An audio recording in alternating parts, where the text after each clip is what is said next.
queridos irmãos, queridas irmãs, mais uma oportunidade nos é proporcionada para que nós possamos aqui retornar, nos encontrando, a fim de conversarmos, de batermos um papo a respeito da doutrina espírita.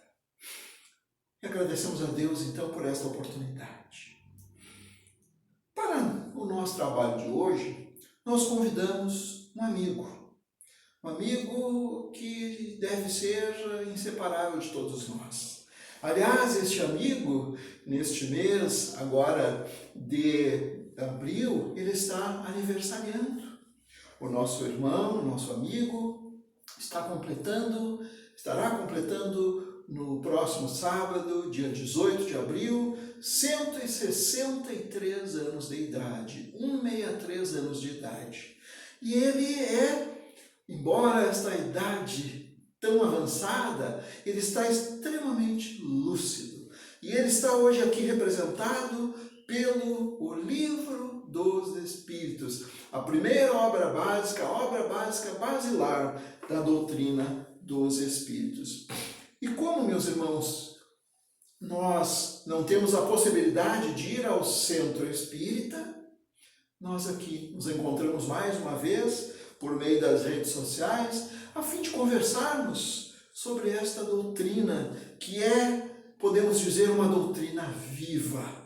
Viva porque ela nos impulsiona, ela nos traz um alento, ela nos traz forças, ela tem toda aquela vitalidade de um jovem para nos acalmar, para nos tranquilizar, e ela, ao realizar todo esse papel juntamente com o esclarecimento, a doutrina espírita, ou se quisermos dizer também o espiritismo, torna-se o Consolador. O Consolador porque nos traz boas notícias, ou seja, nos traz a boa nova, aqueles ensinos de Jesus que, lamentavelmente, após um certo tempo, eles foram, digamos assim, relegados ao esquecimento, a um certo abandono. E com o ensino da nossa doutrina dos Espíritos, nós vamos entendendo a gênese das nossas dificuldades, a origem dos nossos problemas, que tudo isto, tudo que nós enfrentamos, está em nós. Neste livro, e nós, meus irmãos, para que possamos seguir em frente na jornada, nós precisamos ter muita coragem. Coragem é bravura, é firmeza, é ousadia para podermos enfrentar a dificuldade. E neste livro, Emmanuel, no prefácio da obra, nos diz o seguinte, nós vamos nos permitir ler este pequeno trecho. É por isso, leitor amigo, que te oferecemos as páginas simples deste livro. Estas páginas traduzem o nosso apelo, para que jamais esmoreçamos diante das lutas e provas que nos são necessárias ao burilamento próprio. Portanto, tudo isto que nós vamos enfrentando, inclusive nesta situação desta pandemia do coronavírus, são dificuldades necessárias para que nós possamos ir em frente. Em determinados momentos da nossa jornada, o Pai nos diz, olha, é o momento de testar como vai o teu aproveitamento. E assim como na escola, muitas vezes os professores marcavam a prova e nós estudávamos e nos preparávamos, em outros dias eles chegavam e diziam, agora ninguém abre os cadernos, é prova surpresa. Portanto, nós precisamos estar preparados.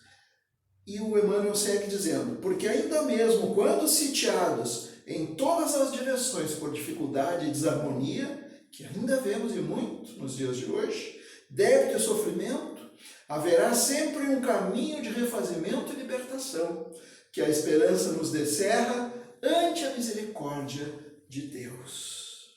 Ora, meus irmãos, com tudo isto, e usando a última palavra deste trecho de Emmanuel, precisamos nos lembrar de que precisamos dar um tempo de Deus, ou seja, precisamos colocar Deus em nossas vidas.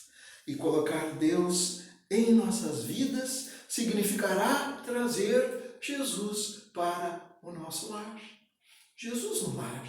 Como é importante termos Jesus no lar. Mas não apenas o lar, este em que cada um de nós se encontra, mas o lar que é o mundo inteiro, porque se todos somos irmãos, somos filhos do mesmo Pai, todos habitamos num lar com um entendimento um pouco mais alargado.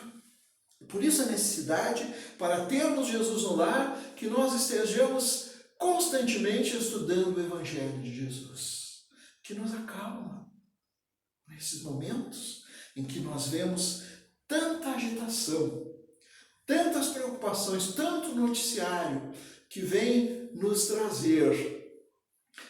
Muitas vezes notícias parecem tão difíceis, tão amargas, com tanto alarmismo, poderíamos dizer até. Com esse conhecimento que a doutrina nos proporciona, mediante o estudo que nós vamos fazendo do Evangelho de Jesus, nós vamos entendendo bem que tudo isso está de acordo com a nossa necessidade.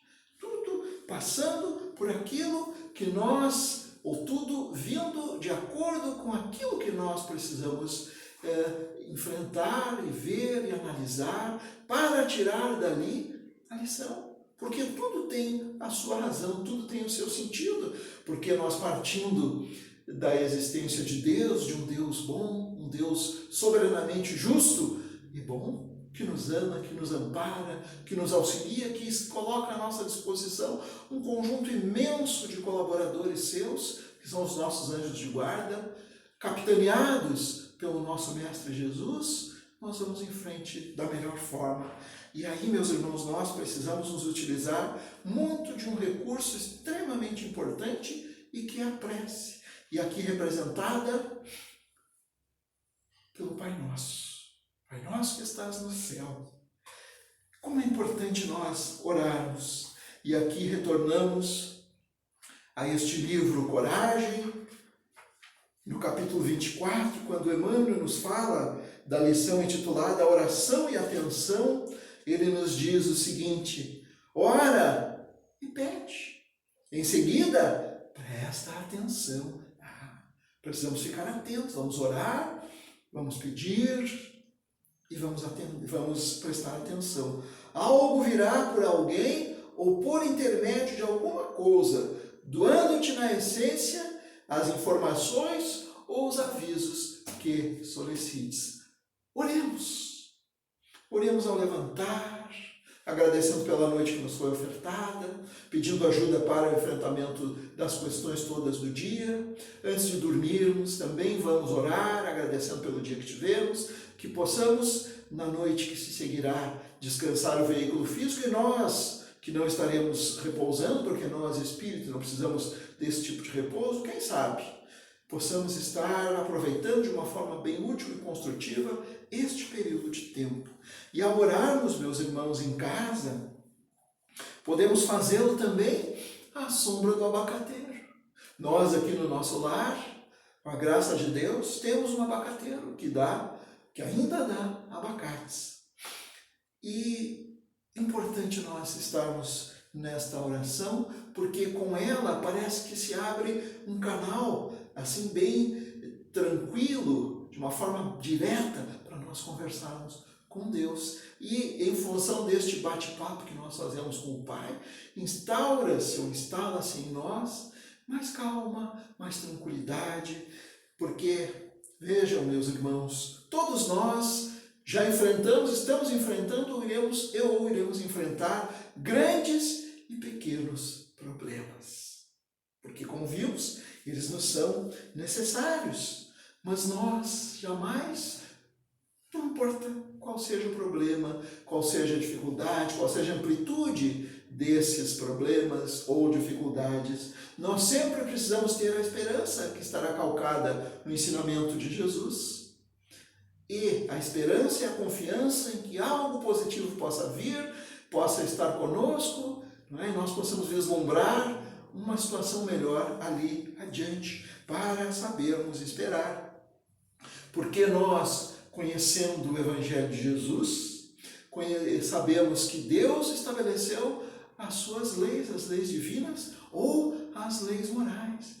E a lei de amor, justiça e caridade, ela deve, como todas as outras, neste momento, estar muito presente conosco, para que nós, nesses momentos, possamos nos lembrar do nosso próximo, possamos buscar entrar em contato, telefonar, mandar uma mensagem, já que não podemos fisicamente estar visitando, não é? Mas podemos pelas redes sociais ou pelas ferramentas todas que estão aí à nossa disposição, podemos manter o contato e assim levar uma palavra de esperança aos nossos irmãos e levarmos a eles também, muitas vezes, porque em determinadas ocasiões nós podemos ser o único lenitivo a que a pessoa terá a oportunidade de ter, né, de contatar.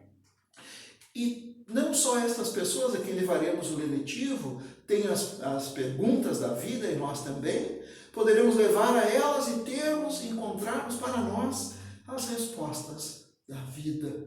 Porque todos temos dúvidas na nossa jornada e exatamente por termos a dúvida e por sairmos ao encontro ou à busca das respostas, do esclarecimento das dúvidas, com isso tudo, com esse procedimento, é que nós crescemos efetivamente.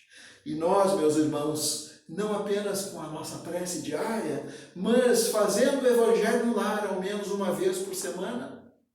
E sabemos de casos em que muitas pessoas fazem o Evangelho no lar mais de uma vez por semana. Há situações em que elas estão tão sérias, tão graves, que as pessoas fazem o Evangelho no lar diariamente. E com o Evangelho no lar, com esse esclarecimento todo que este Consolador vai nos proporcionando, nós só podemos dizer para a depressão, quando ela se instala em nós ou ela queira se aproximar de nós, nós dizemos a ela, abaixa a depressão, nada de depressão, porque nós vamos encontrando a libertação. Nós vamos nos libertando de nós mesmos, das nossas dificuldades.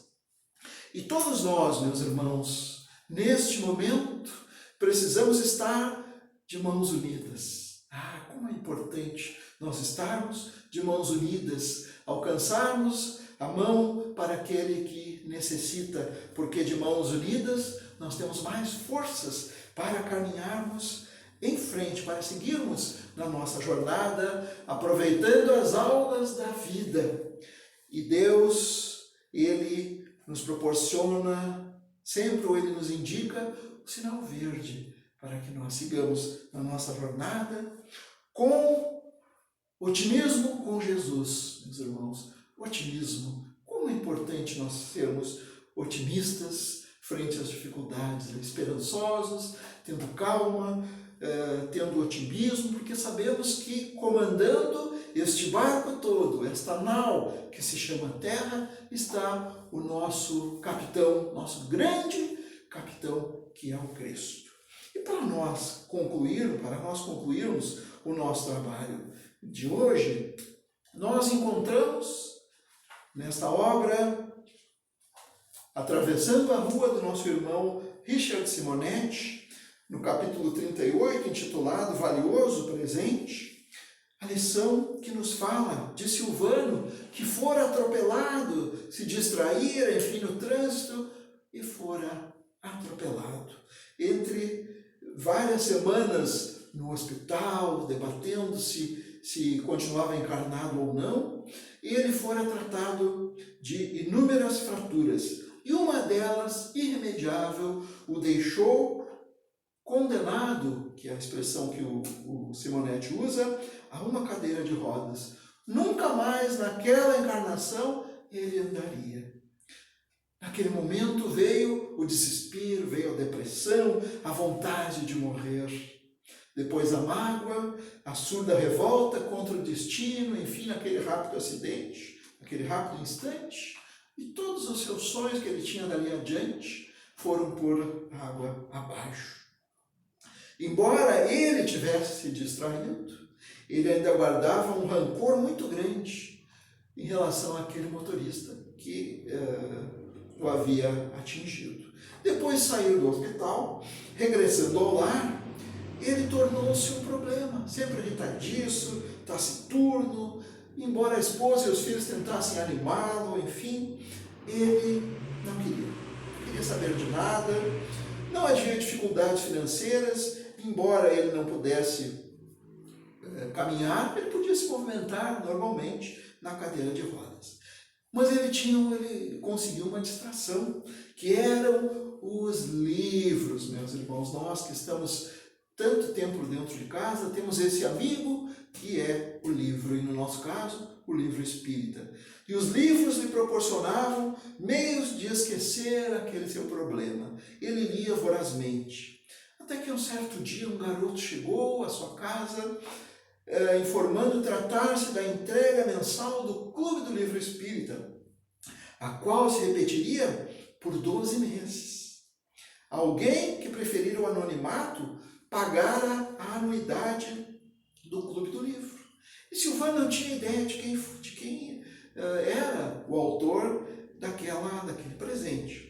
Aborreceu, imaginando-se primeiramente que fosse um trote, mas recebeu o livro e começou a ler. O Livro dos Espíritos. E a cada mês, com os lançamentos mensais, com o lançamento mensal que lhe era entregue, ele se entusiasmava mais, que não chegava mais a esperar os meses subsequentes. Comprava livros às pencas nas livrarias espíritas. Lia-os assim, sofregamente, como um viajor sedento em pleno deserto que encontrasse abençoada fonte. Compreendeu, e aí veio o esclarecimento, a consolação, que o acidente fazia parte das provações que ele precisava enfrentar e que nada lhe adiantaria entregar-se à depressão. Portanto, abaixo a depressão. Decidiu mudar o seu comportamento, superou aquela agressividade, tornou-se mais comunicativos. Os familiares que o acompanhavam, agradavelmente surpresos, viram a sua transformação. Quase todos se interessaram por aqueles livros que trouxeram a vontade de viver ao nosso irmão. E ele, em determinado momento, disse a ele: eu preciso conversar com aquele motorista. Talvez ele esteja se sentindo com remorso pelo acidente que havia acontecido. Recebeu o gentil, e esse motorista era uma pessoa extremamente simpática, expansiva. Conversaram longamente, até que Silvano dispôs-se a falar do acidente, isentando o motorista de culpa. E disse a ele: faz parte das minhas provações a situação atual, mas eu estou reagindo. Sei agora que a imobilidade das minhas pernas não é nada se nos movimentarmos pelos caminhos interiores, cultivando bom ânimo e coragem.